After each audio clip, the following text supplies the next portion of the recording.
Dear students, next exercise 5.2. From the figures name the marked pair of angles. So இதில் அதனுடைய ஆங்கிள்ஸுடைய நேமை நமக்கு எழுத சொல்லியிருக்காங்க. ஓகே, ஆங்கிள்ஸுடைய name.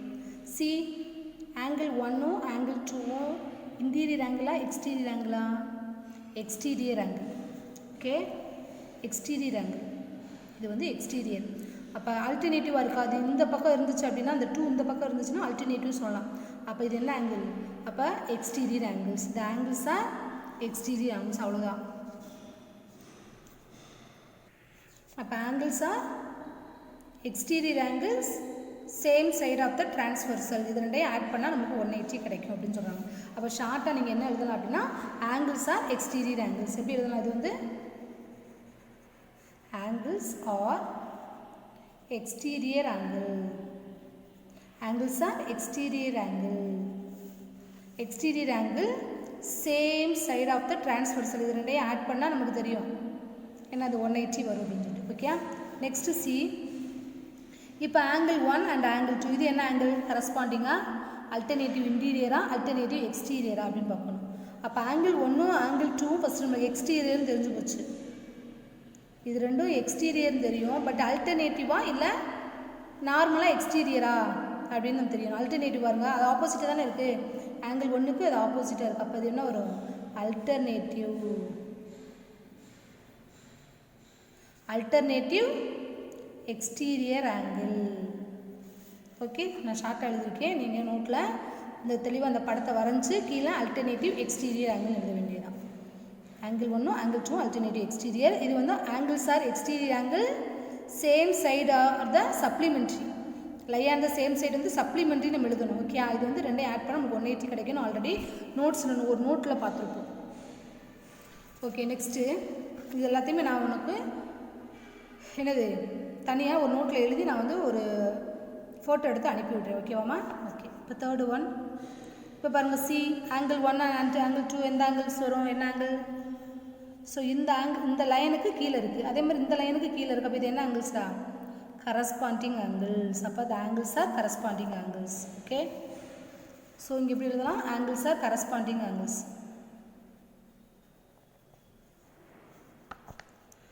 Angles are corresponding angles. Okay, okay, fourth sum. இங்கே பாருங்கள், ஆங்கிள் 1 ஆங்கிள் 2 எப்படியா இருக்குது? இன்டீரியராக அவுட் சைடு இருக்கா? இன்டீரியர், ஏன்னா இந்த பிட்வீன் 2 பேரல் லைன்ஸில் தான் இருக்குது. இந்த 2 லைனில் பிட்வீன் தான் இருக்குது. அப்போ இது இன்டீரியர் ஆங்கிள்ஸ். இது ஆப்போசிட்டாக இருக்கா எதுவும்? ஏன்னா ஒரே சைடில் தான் இருக்குது. அப்போ இது எப்படி எழுதலாம்? இங்கே எப்படி எழுதலாம்? Angles are exterior angles lie and the same side of the transversal supplementary. அதே மாதிரி தான் இங்கே எழுதணும். ஸோ இது இங்கே எப்படி எழுதுறீங்க பாருங்கள். இது வந்து இன்டீரியர் ஆங்கிள்ஸ். அப்போ angles are interior angles lie and the same side. Interior angles are same side. இது வந்து ஒரே சைடு தானே இருக்குது. அப்போ எப்படி எழுதுறீன்னு பாருங்கள். Same side of transversal interior angle same side of a transversal or supplementary அப்படின்னு எழுதணும். ஸோ இங்கே அதே மாதிரி தாண்டா. இங்கே என்ன மீனிங் எழுதிருக்கேன் பாருங்கள். Angles are exterior angle same side of the transversal supplementary இந்த இடத்துல எழுதணும். நான் ஷார்ட்டாக முடிச்சிட்டேன். ஓகே, இதே மாதிரி எழுதணும். அவ்வளோதான். இது angles are interior angle same side of the transversal எப்படி இருக்கும்? ஒரே same side of the transversal supplementary இது ரெண்டே ஆட் பண்ணால் நமக்கு 180 கிடைக்கும். Okay, fifth one. இதனை பார்த்தோன்னே கண்டுபிடிச்சிரு. என்னது? Alternative interior angle. Okay, alternative interior angle. This one இது பாருங்கள், 3 லைனில் 3 or more line 2 or more லைனில் ஒரே ஒரு லைன் இன்டர்செக்ட் ஆகுது. உங்களுக்கு ஒன்றுமே கிடையாது. நல்லா பாருங்கள், இந்த ஓங்குற லைனில் மேலே இருக்கா? அதே மாதிரி தானே கியூங்கிற லைனில் மேலே இருக்குது. அப்போ இங்கே நம்ம என்ன வார்த்தை வேர்டு யூஸ் பண்ணுறோமோ அதே வார்த்தை தான் இங்கேயும் யூஸ் பண்ணுறோம். ஓங்குற லைனுக்கு மேலே இருக்குது, அதே மாதிரி கியூங்கிற லைனுக்கு மேலே 2ங்கிற ஆங்கிள் இருக்குது. அப்போ இது என்ன angle? They are corresponding angles. They are corresponding angles. அப்போ angles are corresponding angles. Okay, so ரொம்ப ஈஸியான சம் தான்டா. Next second sum, find the measure of the angle x in each of the following figure. So இதோட எக்ஸோட value ஒரு angles கொடுத்துட்டு another value find out பண்ணணும்னு சொன்னாங்க. ஸோ நம்ம எல்லாமே இந்த corresponding angles, alternative, interior, exterior இதனுடைய கான்செப்ட் தெரிஞ்சால் போது இது ஈஸியாக எழுதலாம். ஓகேவா? 35 எக்ஸும் அல்டர்னேட்டிவ் இன்டீரியராக எக்ஸ்டீரியராக கரஸ்பாண்டிங்காக அப்படின்னு சொல்லிட்டு ஃபஸ்ட்டு கண்டுபிடிக்கணும். இது என்ன ஆங்கிள்? Corresponding angles. அப்போ கரஸ்பாண்டிங் ஆங்கிள்ஸ் சார் ஈக்குவல் தானே. அப்போ இங்கே 35 இங்கேயும் 35 தானே வரும்னு சொல்லியிருக்கேன். அப்போ 35 ஈக்குவல் டு எக்ஸ். ஏன்னா இது ரெண்டும் கரஸ்பாண்டிங் ஆங்கிள்ஸ். அப்போ தேர்ஃபோர் எக்ஸ் என்ன தான் வரும்? 35 டிகிரி தான் வரும். பிகாஸ் அப்படின்னு போட்டு சைடில் பிகாஸ் என்ன எழுதணும்? So 35 is the corresponding angle to X அப்படின்னு எழுதணும். ஓகே, ஸோ ப்ராக்கெட் எழுதலாம் பரவாயில்ல. எக்ஸ் இஸ் ஈக்குவல் டு 35 அப்படின்னு போட்டுரும். So C second sum. C பாருங்கள், இங்கே பாருங்கள், இந்த லைனுக்கு மேலே இருக்குது, அதே மாதிரி இந்த லைனுக்கு மேலே. அப்போ இது ரெண்டு என்ன ஆங்கிள்டா? கரஸ்பாண்டிங் ஆங்கிள்ஸ் தானே. அப்போ கரஸ்பாண்டிங் ஆங்கிள்ஸ் ஆர் ஈக்குவல். அப்போ எக்ஸ் என்ன தான் வரும்? 65 தான் வரும். நெக்ஸ்ட்டு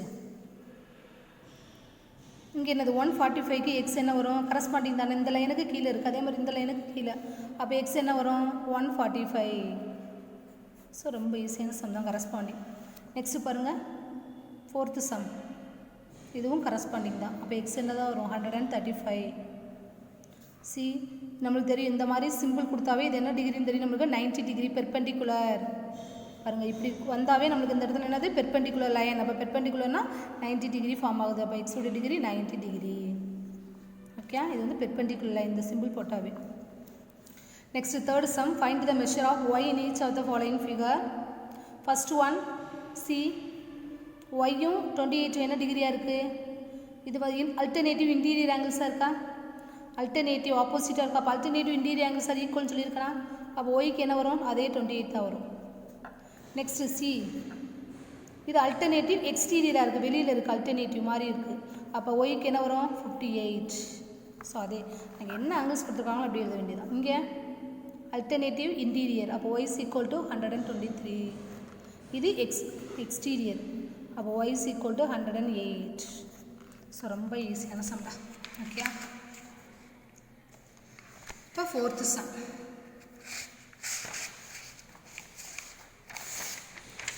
ஸோ ஃபோர்த்து சம்மில் என்ன வெளிக்கிட்டுருக்காங்க பாருங்கள். Find the measure of the angle, find the measure of the angle Z.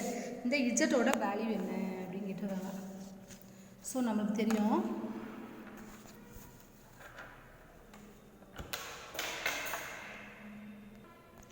Okay, exercise 5.2 fourth some பாருங்கள். இங்கே இஜட்டோட வேல்யூ என்னன்னு கேட்டிருக்காங்க. நம்ம ஃபஸ்ட்டு 3 சம்மில் இங்கே என்ன இருக்கோ அதே இது போடக்கூடாது நீங்கள் பாட்டுக்கு, சரியா? இங்கே என்ன மீனிங் ஃபஸ்ட்டு பார்க்கணும். இது என்ன ஆங்கிள்? இன்டீரியர் ஆங்கிள் தான். அல்டர்னேட்டிவ் இன்டீரியர் ஆங்கிள்ஸ் தான் ஈக்குவல்னு சொல்லியிருக்கேன். இங்கே 31, இங்கே 31. பட் இஜட் என்ன கேட்டுக்கா? ஆனால் ஃபஸ்ட்டு இது என்ன ஆங்கிள்? Interior angle. அப்போ each pair of the interior angles that lie on the same side சப்ளிமெண்ட்ரின்னு பார்த்துருக்கோமா ஒரு நோட்டில். அப்போ இந்த ரெண்டு ஆங்கிளையும் ஆட் பண்ணால் நம்மளுக்கு என்ன வரும்னு சொல்லியிருக்கேன்? 180 டிகிரி. ஸோ அப்போ அதை வச்சு நம்ம போட வேண்டியது. Solution Z plus 31 equal to 180 கிடைக்கும்.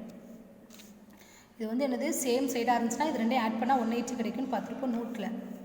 அப்போ இஜட் தானே கேட்டிருக்காங்க. அப்போ 180 மைனஸ் 31. அப்போ இஜட்டோட வேல்யூ 180ல் 31 சப்ராக்ட் பண்ண என்ன வரும்? இங்கே 9, 4, இங்கே 149. கண்டுபிடிச்சிட்டோமா? அவ்வளோதான். இப்போ அதே மாதிரி தான் இங்கே பாருங்கள், இதுவும் ஒரே சைடு தானடா இருக்குது, சேம் சைடு பாருங்கள், சேம் சைடாக தான் இருக்குது. அப்போ 180லேருந்து 135 மைனஸ் பண்ணிடுங்க, ஆன்சர் கிடச்சிரும். ஸோ 180லேருந்து 135 மைனஸ் பண்ணிடுடா, ஆன்சர் கிடச்சிரும். 5 இங்கே 0 5 போகாத. அப்போ என்னது? 10 5 வரும். இங்கே பார் வாங்கும்போது இங்கே 7 4. அப்போ என்ன வந்துடும்? 45 டிகிரி. ஜஸ்ட் இது interior angle, same side of the interior angle we get the supplementary, அதாவது 180. அப்போ இது ரெண்டையும் ஆட் பண்ணால் நம்மளுக்கு 180 கிடைக்கும். இஜெட் வேணுங்கிறக்காண்டி 100 இந்த இதே மாதிரி எழுதுங்க. இஜெட் ப்ளஸ் இந்த மாதிரி Z plus 135 is equal to 180. அப்போ Z is equal to 180 minus 135 subtract பண்ண ஆன்சர் கிடைச்சிடும். இல்லை நீங்கள் டேரெக்டாகவே 180லேருந்து 135 சப்ராக்ட் பண்ணாலும் ஆன்சர் கிடச்சிடும். டேரெக்டாகவும் போடலாம். ஓகே, இப்போ தேர்ட் சம் பாருங்கள். இது என்ன angle? Each pair of the exterior angles that lie and the same side என்ன வரும்? Supplementary. Interior same side of the interior angles we get the supplementary, அதாவது 180. அப்போ எக்ஸ்டீரியர் ஆங்கிள் சேம் சைடாக இருக்கா? இது எக்ஸ்டீரியர் ஆங்கிளா? Same side. அப்போ இது ரெண்டையும் ஆட் பண்ணால் 180. ஸோ இதுவும் அதே மாதிரி இஜெட் ப்ளஸ் 79 = 180. இது ரெண்டையும் ஆட் பண்ணால் 180. அப்போ இஜெட் = 180 - 79. அப்போ இஜெட் என்னடா வரும்? சப்ராக்ட் பண்ணி பாருங்கள். இங்கே 10 வருமா? இங்கே 7. அப்போ என்ன வரும்? 101. அவ்வளோதான். ஸோ அதே மாதிரி ஃபோர்த்து சம் போட்டுருங்க. ஓகே, ஃபோர்த்து சம் அதே மாதிரி தான்டா. இங்கே 22 வந்துருச்சு. அப்போ இது என்ன வரும்? சேம் சைடாக இருக்கா? அப்போ 180லேருந்து சேம் சைடாக இருக்குது. எக்ஸ்டீரியர் ஆங்கிள் சேம் சைடாக இருக்கப்போ 22 மைனஸ் பண்ணிடுங்க. அப்போ என்ன வந்துடும்? 8 558 ஆங்கிள்ஸ் வந்துடும். ஓகே, ஸோ அவ்வளோதான். ரொம்ப ஈஸியான சம் தான். ஸோ சேம் சைடு இன்டீரியர் ஆங்கிளோ அல்லது எக்ஸ்டீரியர் ஆங்கிளோ இருந்தால் அது ரெண்டே ஆட் பண்ணால் 180 வரணும். அதில் ஒரு ஆங்கிள் கொடுத்துட்டு அனதர் ஆங்கிள் கேட்டதுனால அப்படியே 180லேருந்து நம்ம சப்ராக்ட் பண்ணிட வேண்டியதான். ஓகே, இப்போ fifth some.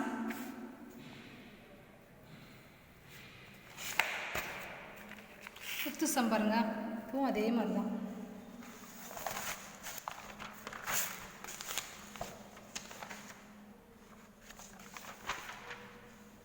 Okay, fifth sum. Find the value of angle x. இதில் எக்ஸோட ஆங்கிள் என்னன்னு கேட்டிருக்காங்க. சரி, இந்த ஃபிஃப்த்து சம் இதில் சரி ஏயோட ஆங்கிள் என்னன்னு கேட்டிருக்காங்க. ஏ.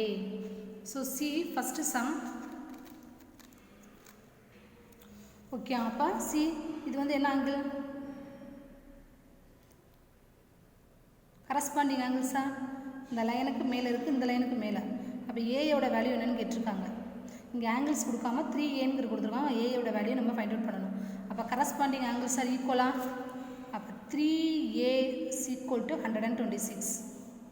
ஏன்னா கரஸ்பாண்டிங் ஆங்கிள்ஸ். அப்போ A = 126/3. ஏன்னா because multiple. So go this side divide. 1 3s are 3, 4 3s are 12, 2 3s are 6. அப்போ ஏயோட வேல்யூ என்னடா? 42 டிகிரி. இந்த இடத்துல என்னது?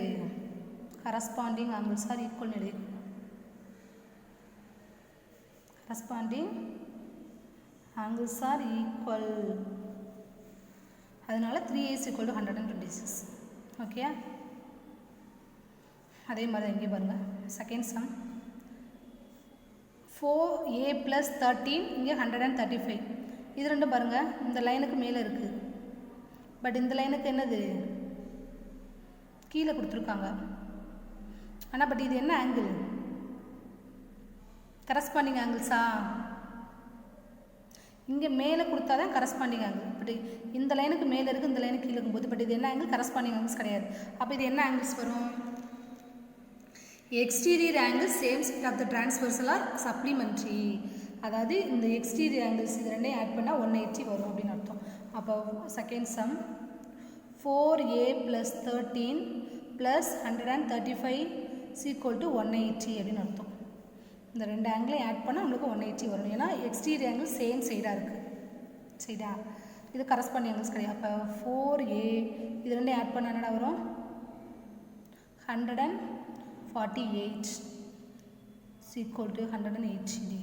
அப்போ 4A = 180 - 148 அப்போ 4A = இதில் சப்ராக்ட் பண்ணால் 180 148 2 இங்கே என்ன வரும்? 3. அப்போ 32. அப்போ A = 32 டிகிரி/4. அப்போ A = வேல்யூ என்ன வரும்? 1 4s are 4, 8 4s. அப்போ ஏயோட வேல்யூ 8. Okay, 8 degree. ஏன்னா 32 டிகிரிங்கிறப்ப 8 டிகிரின்னு வரும். ஓகே, ஸோ இது எக்ஸ்டீரியர் ஆங்கிள் சேம் சைடாக இருக்குடா. அதனால் இது ரெண்டையும் ஆட் பண்ணால் நமக்கு 180 வரும்னு தெரியும். அதனால் ரெண்டையும் ஆட் பண்ணியிருக்கேன். 4a + 13 + 135 degree. Okay okay. இப்போ 4a இது ரெண்டையும் ஆட் பண்ண என்ன வரும்? 148 டிகிரின்னு வரும். ஸோ சப்ராக்ட் பண்ணும்போது கோ திஸ் சைடு. ஏன்னா ஏ தான் நமக்கு வேணும். அப்போ இது 4 + 148 கோ திஸ் சைடு 148. அப்போ we get 32 டிகிரி. ஸோ அப்போ a is equal to 4 because multiple. அப்போ டிவைடில் மாறிடும் இந்த பக்கம் வரையில். இப்போ கேன்சல் பண்ண 8 டிகிரி ஏயோட value. Okay. So third and fourth homework போட்டுடலாமா? இல்லை நானே சொல்லிடவா? பாருங்கள் தேர்டு சம் பாருங்கள். 8a + 29 45 degree. அப்போ இது வந்து அல்டர்னேட்டிவ் இன்டீரியர் ஆங்கிளா? அப்போ இது ரெண்டு ஈக்குவல் தானே? தேர்டு சம் பாருங்கள். அப்போ இது ரெண்டு ஈக்குவல். அப்போ 8a + 29 = 45 டிகிரி. ஓகே. இது அல்டர்னேட்டிவ் இன்டீரியர்னால இது ரெண்டு ஈக்குவல். அப்போ 8a = 45 - 29. அப்போ 8a = 45 - 29 சப்ராக்ட் பண்ணால் இங்கே 15 வந்துருமா? இங்கே 3. அப்போ இங்கே 15 9 போச்சுன்னா எவ்வளோடா? 6. ஹியர் 1. அப்போ 16. அப்போ a is equal to 16 degree by 8. அப்போ 1/8 is 2/8. சார் 16. அப்போ a is equal to 2 degree. Okay. இது ரெண்டும் இந்த இடத்துல எழுதணும். எப்படி எழுதணும்? Alternative interior angles are equal அப்படின்னு எழுதணும் இந்த இடத்துல. ஸோ அதனால் ரெண்டே நம்ம ஈக்குவல் போட்டிருக்கோம். ஓகே. இது வந்து alternative interior angles are equal அப்படின்னு அர்த்தம். ஸோ ஃபோர்த்து சம் 6a அப்படின்னு மட்டும் கொடுத்துருக்காங்க. இல்லை ஏயோட ஆங்கிள்ஸ் வந்து இது வந்து சேம் சைடாக இருக்காடா? அப்போ same side interior angle same சைடுனா வீக் எடுத்து ரெண்டே சம் ஆஃப் த ஆங்கிள்ஸ் இது 180 வருது. ரெண்டே ஆட் பண்ணால் நமக்கு 180 வரும்னு தெரியும். அப்போ இங்கே இது என்ன ஆங்கிள்? இந்த மாதிரி சிம்பிள் கொடுத்தாவே இது வந்து பெர்பெண்டிகுலர் லைனா? அப்போ இது என்ன ஆங்கிள் வரும்? 90 டிகிரி வருமா? அந்த பக்கம் 90 டிகிரின்னு வரும். இது எப்படி கொடுத்துருக்காங்க பாருங்கள். ஃபோர்த்து சம் எப்படி கொடுத்துருக்காங்க பாருங்களேன். ஸோ இங்கே 6a கொடுத்துட்டாங்க. அப்போ ஏயோட வேல்யூ இப்போ நம்மளுக்கு இந்த இது ரெண்டு எக்ஸ்டீரியர் ஆங்கிள் இன்டீரியர். இது வந்து உள்ளே இருக்கக்கூடிய இன்டீரியர் ஆங்கிள். அப்போ இது ரெண்டையும் ஆட் பண்ணால் நம்மளுக்கு 180 வரணும். அப்போ இங்கே இது வந்து என்ன வரும்? 90 டிகிரி தானே? பிகாஸ் இது வந்து பெர்பெண்டிகுலர் லைன். அப்போ 90 டிகிரி. அப்போ 6a + 90 டிகிரி = 180. அப்போ 6a = 180 - 90. அப்போ 6a = சப்ராக்ட் பண்ண 90. அப்போ a = 90 by 6. 1 6 are 6, 15 6 are 90. அப்போ a = எவ்வளோ வரும்? 15 டிகிரி. ஓகே. ஸோ இது ரெண்டையும் ஆட் பண்ணால் 180 வரணும் நம்மளுக்கு. Because exterior angles lie and the same side transversal supplementary. இது ரெண்டையும் ஆட் பண்ணால் 180 வரணும். அப்போ இது வந்து 90 டிகிரி. ஸோ அதை வச்சு நம்ம ஓகேம்மா. 6th சம் ஹோம்ஒர்க்டா. Okay. 6th sum homework. Just எனது எக்ஸ் வேல்யூ கண்டுபிடிச்சிருக்காங்க. இது ரெண்டு அல்டர்னேட்டிவ் இன்டீரியர். அப்போ இது ரெண்டும் ஈக்குவல் போட்டு எக்ஸோட வேல்யூ கண்டுபிடிக்கணும். ஓகே. எப்படின்னு பாருங்கள். ஃபஸ்ட்டு இந்த இடத்துல மட்டும் சொல்கிறேன். 2x + 15 = 3x - 40 அப்படின்னு போடணும். ஏன்னா because alternate interiors are equal. So we find the x value. அப்போ எக்ஸ் வேல்யூலாம் ஒரு பக்கம் வச்சுக்கோங்க. நம்பர்ஸ் எல்லாம் ஒன் சைடு கொண்டு போய்க்கோங்க. So x value bring one side, numbers going one side. Okay. அப்போ 2x. So 3x coming this side minus 3x is equal to -40. அப்போ 15 go this side -15 வந்துடும். அப்போ 2xல -36 போச்சுன்னா எக்ஸ்ன்னு மட்டும் போடக்கூடாது. ஏன்னா biggest simple negative. Biggest numbers என்ன 3, அதோடைய சிம்பிள் என்ன -6. ஸோ இது ரெண்டுமே நெகட்டிவில் இருந்தால் நான் என்ன சொல்லியிருக்கேன்? ரெண்டுமே நெகட்டிவில் இருக்கும்போது ஆட் பண்ணி நெகட்டிவ் சிம்பிள் போடணும். அப்போ 55. அப்போ இந்த மைனஸுக்கும் கேன்சல் பண்ணிடலாம். அப்போ எக்ஸோட வேல்யூ என்ன வந்துடும்? 55. ஸோ இந்த மாதிரி தான் டிசைன் 6th சம் ஹோம்ஒர்க் போட்டுக்கோங்க. இது வந்து alternative interior angles are equal. அதனால் ரெண்டே ஈக்குவல் போட்டுக்கோங்க. Okay. We change variable. So variable going one side and number going one side. அப்படியா? அப்போ 2x 3x இந்த பக்கம் வரும்போது என்ன வரும்? மைனஸாக வரும். 15 இந்த பக்கம் போய் -15 சப்ராக்ட் பண்ணும்போது -6ன்னு போடணும். ஏன்னா பிக்கஸ்ட் சிம்பிள் உடைய பிக்கஸ்ட் நம்பருடைய சிம்பிள் மைனஸ். அப்போ -6. ஸோ இது ரெண்டுமே நெகட்டிவாக இருக்குது. ஸோ 2 நம்பர்ஸ் ஆர் நெகட்டிவாக இருந்துச்சுன்னா ஆட் பண்ணி நெகட்டிவ் சிம்பிள் போடணும். அப்போ மைனஸ் கேன்சல் பண்ணிடலாம். ஓகே. இதே மாதிரி இந்த சம் போட்டுருங்கடா. Second some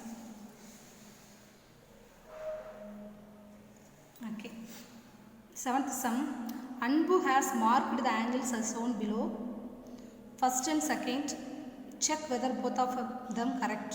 Give reason. அதாவது அன்பு வந்து ஆங்கிள்ஸை மார்க் பண்ணியிருக்கானா, இந்த ஆங்கிள்ஸ் கரெக்டா இல்லையா அப்படின்னு செக் பண்ண சொல்லியிருக்காங்க. ஓகே, ஸோ செக் பண்ணுவோமா? ஸோ ஸோ நம்மளுக்கு இது வந்து ஒரு ஸ்ட்ரைட் லைனா, இது வந்து சம் ஆஃப் த ஆங்கிள்ஸ் 180 வருது. ஓகே, இது ரெண்டையும் ஆட் பண்ணால் 180 வருது. ஓகே, பட் நம்மளுக்கு ரூல்ஸு நோட்டில் என்ன சொல்லியிருக்காங்க, each pair of the interior angles that lie and the same side of the transverse supplementary. இது ரெண்டு இந்த சேம் சைடாக இருக்கக்கூடிய இன்டீரியர் ஆங்கிள்ஸ் இது ரெண்டையும் ஆட் பண்ணால் நம்மளுக்கு 180 வரணும். பார்த்தோமா? த சேம் சைடு இருக்கக்கூடிய ஆங்கிள்ஸ் ஆட் பண்ணால் நம்மளுக்கு 180 வரணும். இந்த இருக்கு, இது ரெண்டையும் ஆட் பண்ணால் நமக்கு 180 வரணும். பட் இங்கே வருமா? 105 109 210 தான் போகும். ஸோ அப்போ வராது. அதே மாதிரி இந்த பக்கம் வராது. அப்படி எப்படி எழுதலாம்? அதே மாதிரி இங்கே பாருங்கள், 60 120 கரஸ்பாண்டிங் ஆங்கிள்ஸா இந்த லைனுக்கு மேலே இந்த லைனுக்கு. அப்போ கரஸ்பாண்டிங் ஆங்கிள்ஸ் ஆர் ஈக்குவல்னு பார்த்துருக்கோம். இங்கே 60னா இங்கேயும் 60 வரணும்ல, இங்கே 120னா இங்கேயும் 120 வரணும்ல. அப்போ இதுவும் தப்பு. அப்போ எப்படி எழுதலாம்? ஃபஸ்ட்டு ஒன்று, no since interior angles that lie on the same side of the transverse are supplementary. அப்போ இது வந்து தப்பு. நோ, இது ரெண்டையும் ஆட் பண்ணால் இது ரெண்டு இந்த interior angles lie on the same side என்ன வரும்? சப்ளிமெண்ட்ரி வரணும். அப்போ ரீசன் எழுதணும். நோன் போட்டு ரீசன் எழுதிக்கோங்க. அதே மாதிரி செகண்டுக்கு நோன் போட்டு since corresponding angles are equal. இது ரெண்டும் கரஸ்பாண்டிங். இங்கே 60னா இங்கேயும் 60 வரணும், இங்கே 120னா இங்கே 120 வரணும். ஏன்னா corresponding angles are equal. Okay, eighth sum. Mention two real life situation where we use parallel line. ஸோ நம்ம எங்கெங்கெல்லாம் நம்மளுடைய ரியல் லைஃப் சுச்சுவேஷன்லாம் பேரலைன்ஸ் எங்கெல்லாம் யூஸ் பண்ணுறோமோ அதை நீங்கள் எழுதணும். ஸோ விண்டோவிலலாம் நம்ம பார்த்துருப்போம். விண்டோ நம்ம ஸ்கூலில் விண்டோ, நான் ஸ்கூல்லலாம் விண்டோ இருக்குல்ல, விண்டோ வந்து ஒரு எக்ஸாம்பிள் பேரலைனுக்கு. அதே மாதிரி ஒரு டூ ரியல் லைஃப் சுச்சுவேஷன் நீங்களாம் கண்டுபிடிச்சி எழுதுங்க. ஓகேயா? Okay, next two parallel lines are intersect by a transversal. What is the minimum number of angles you need to know to find the remaining angles? அதாவது என்ன கேட்டிருக்காங்க அப்படின்னா,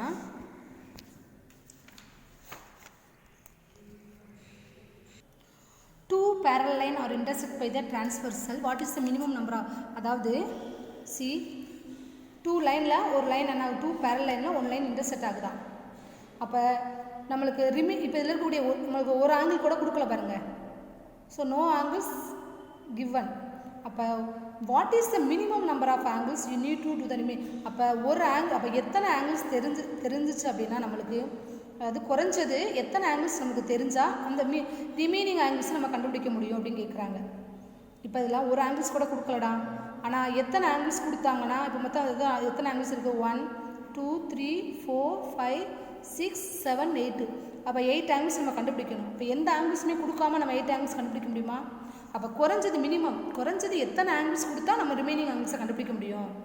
அப்போ நம்ம எக்ஸாம்பிள் 5.10ல் எக்ஸாம்பிள் 5.9ல் பாருங்கள், ஒரே ஒரு ஆங்கிள் தானே கொடுத்துருக்காங்க. ஒரே ஒரு ஆங்கிள் கொடுத்துட்டு நம்ம டோட்டல் ஆங்கிள்ஸ் கண்டுபிடிச்சோமா?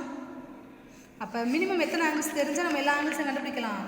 Minimum 1 angles. அதுதான் எழுதியிருக்கேன். We need minimum number of angle is 1. அப்போ அதோடைய ரீசன் கேட்டிருக்காங்க. அப்போ எதனால் அப்படின்னா, ஸோ இப்போ இந்த இடத்துல நான் ஆங்கிள் 2ல் இங்கே ஒரு 30 டிகிரி நான் போடுறேன், இங்கே 30 டிகிரின்னு நான் போடுறேன். அப்போ இது sum of the angle is, இப்போ இப்போ ஆங்கிள் 2ல் நான் 30 டிகிரி, இப்போ ஆங்கிள் 1 கண்டுபிடிப்போமா எப்படின்னு பாருங்கள். So sum of the angle is 180. அப்போ இங்கே 30னா அப்போ இங்கே என்ன வரும், 180லேருந்து 30 சப்ராக்ட் பண்ண இது இந்த ரெண்டு ஆங்கிள் ஆட் பண்ணால் நமக்கு 180 வரணும். ஏன்னா இது ஒரு லீனியர் பேர். லீனியர் பேரில் sum of the two angles 180 வரணும். அப்போ இங்கே 30னா இங்கே 150 அப்படின்னு வரணும். இப்போ ரெண்டும் ஆட் பண்ணால் 180 வருதா? அப்போ இது வெர்டிக்கலி ஆப்போசிட் ஈக்குவல். இங்கே 30னா இங்கே 30 வந்துருமா? இது 150னா இங்கே 150 வந்துருமா? வெர்டிக்கலி ஆப்போசிட்டாக ஈக்குவலுங்கிற நம்மளுக்கு ரூல்ஸில். அப்போ ஒரே ஒரு ஆங்கிள் வச்சு எல்லா ஆங்கிள்ஸுமே நம்ம கண்டுபிடிச்சிடலாம். இப்போ கரஸ்பாண்டிங் ஆங்கிள்ஸ் ஆர் ஈக்குவல். அப்போ இங்கே 150, இங்கே 30, இங்கே 30, இங்கே 150 அப்படின்னு சொல்லிட்டு ஸோ ஒரே ஒரு ஆங்கிள் வச்சு நம்ம எல்லா ஆங்கிள்ஸையும் கண்டுபிடிச்சோம். அப்போ எதனால், using the concept of linear pair. இந்த லீனியர் பேரில் உள்ள ரூல்ஸ் படி நம்ம என்னது, we can find one more angle. அப்போ லீனியர் பேருங்கிற கான்செப்டில் நம்ம ஒன் மோர் ஆங்கிளை கண்டுபிடிச்சோம். அதாவது ஒன்றுக்கும் மேற்பட்ட இருக்கக்கூடிய ஆங்கிளை கண்டுபிடிச்சோம். அப்போ இங்கே 30னா அப்போ 150 எப்படி வருது, இது லீனியர் பேர். இது ஒரு லீனியர் லைன் ஸ்ட்ரைட் லைனோட sum of the angle is 180. அப்போ இங்கே 30னா இது 150 வரும். ஏன்னா 180லேருந்து 30 செப்பரேட் பண்ணால் ஆன்சர் கிடச்சிடும். அப்போ using the concept of linear pair we can find one more angle. Okay, we need minimum number of ஒரே ஒரு ஆங்கிள் தெரிஞ்சால் போதும், ரிமைனிங் ஆங்கிள்ஸை நம்ம கண்டுபிடிச்சிடலாம். ஓகே, அப்ஜெக்டிவ் டைப் கொஸ்டின் பாருங்கள். a line which intersect two or more line in different points is known as the. அப்போ என்ன ஒரு 2 or more லைனில் ஒரு லைன் இன்டர்செக்ட் ஆகும்போது டிரான்ஸ்வர்சல். இந்த given figure angles A and B, ஏயும் பி என்னவா இருக்கு பாருங்கள், அல்டர்னேட்டிவ் எக்ஸ்டீரியர் ஆங்கிள்ஸாக இருக்குது. அப்போ alternative exterior angles. Okay, okay, thank you students.